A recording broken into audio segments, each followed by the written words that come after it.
Assalamualaikum warahmatullahi wabarakatuh. Gengs, terkadang orang tidak paham apakah di dalam diri setiap manusia itu terdapat setan. Kita akan ngadain short movie, ada jutaan rupiah yang akan kalian menangkan.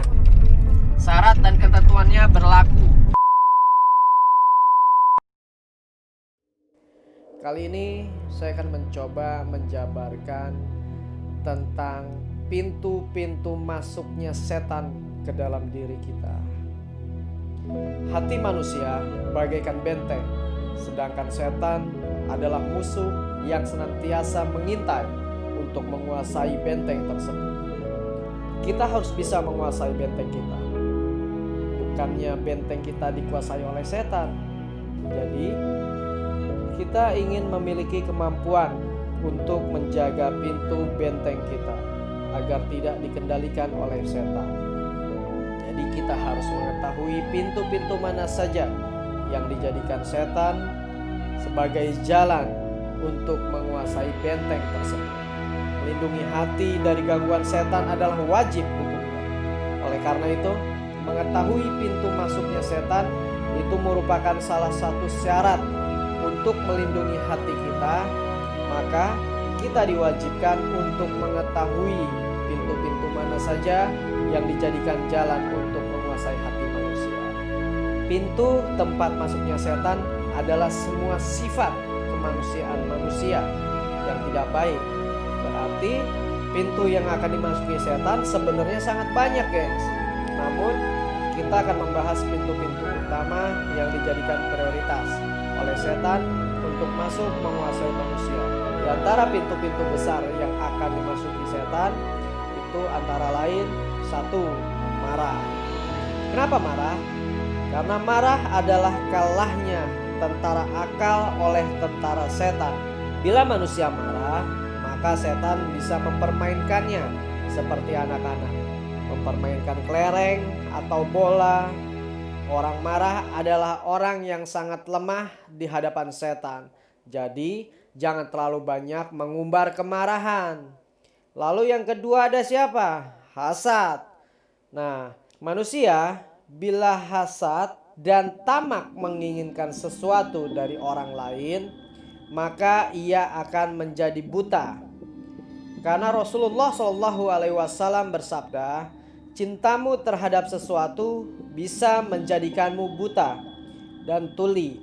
Mata yang bisa mengenali pintu masuknya setan akan menjadi buta bila ditutupi oleh sifat hasad dan ketamakan, sehingga tidak melihat.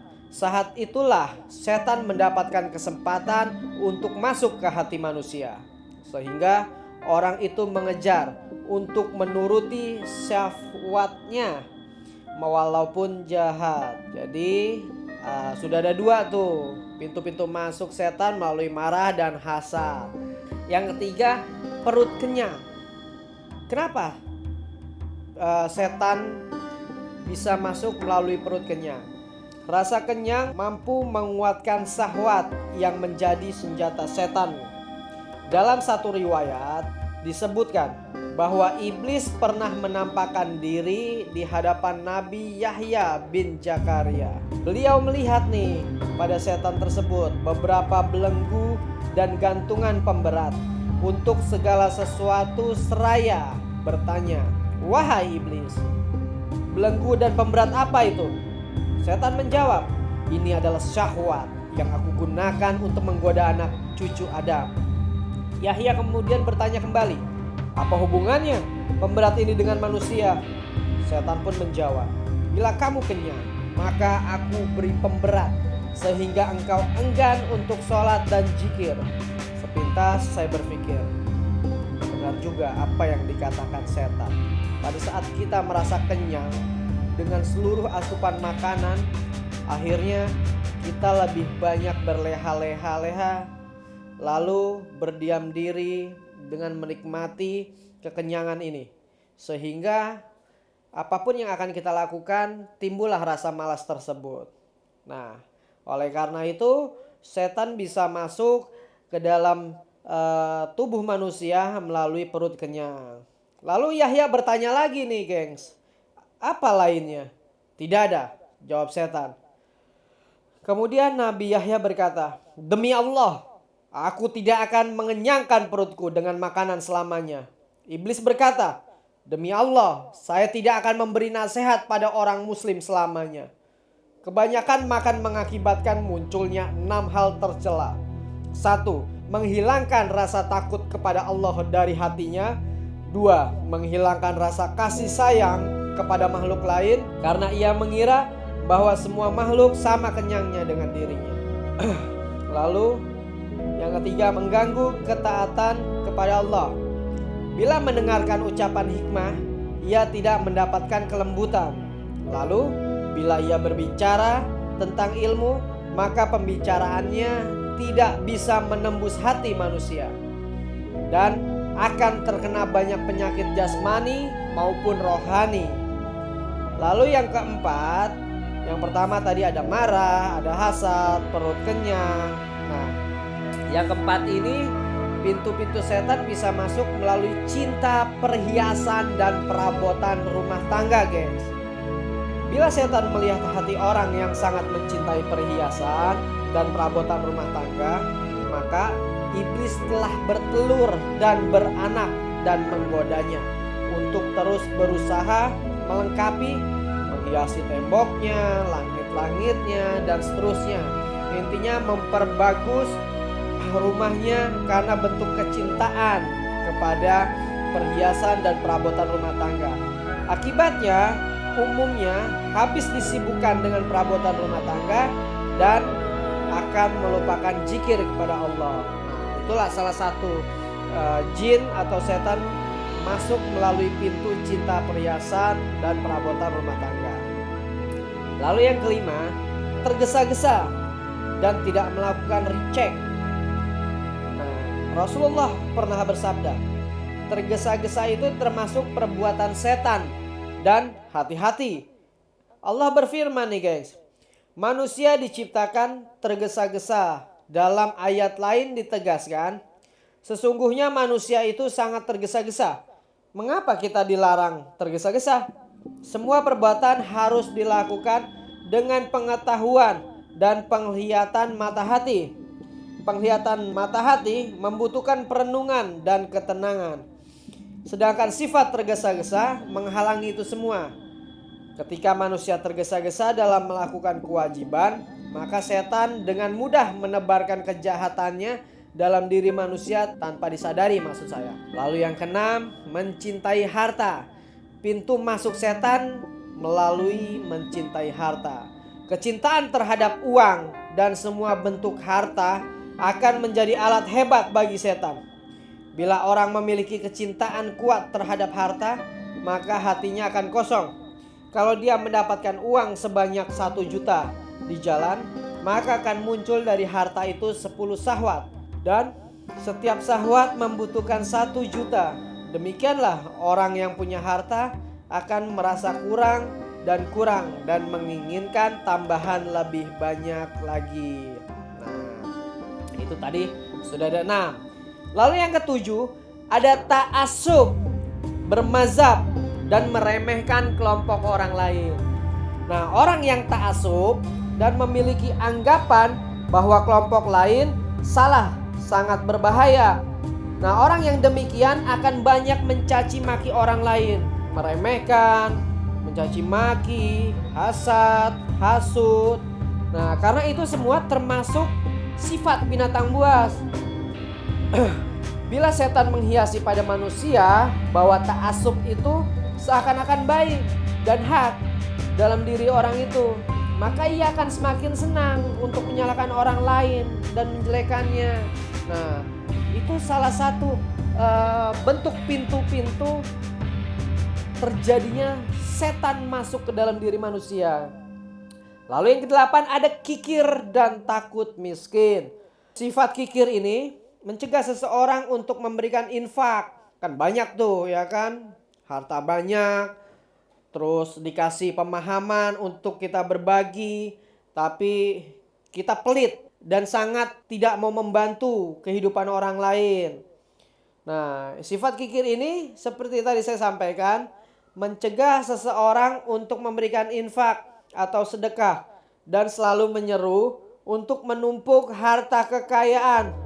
Dan siksa yang pedih adalah janji orang yang menumpuk harta kekayaan tanpa memberikan haknya kepada fakir miskin. Haisamah bin Abdurrahman pernah berkata nih guys, sesungguhnya setan berkata, anak cucu Adam tidak akan mengalahkanku dalam 3 hal perintahku.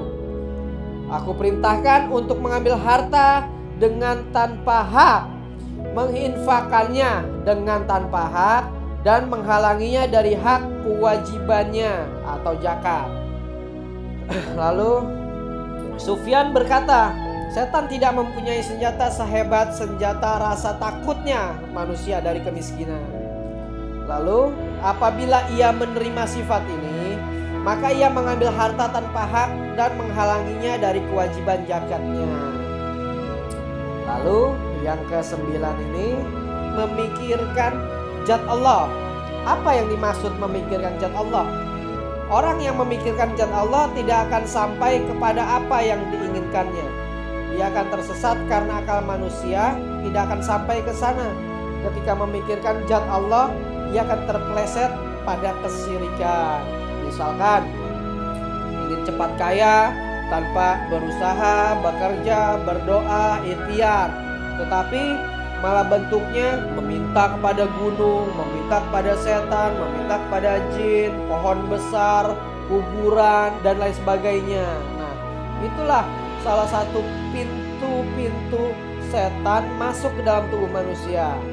Lalu yang ke-10 ini ada suudzon terhadap orang Islam atau ghibah. Nah, ini juga banyak banget nih di sosial media nih. Allah berfirman dalam surat Al-Hujurat sebagai berikut nih, yang artinya, hai orang-orang yang beriman, jauhilah kebanyakan dari prasangka.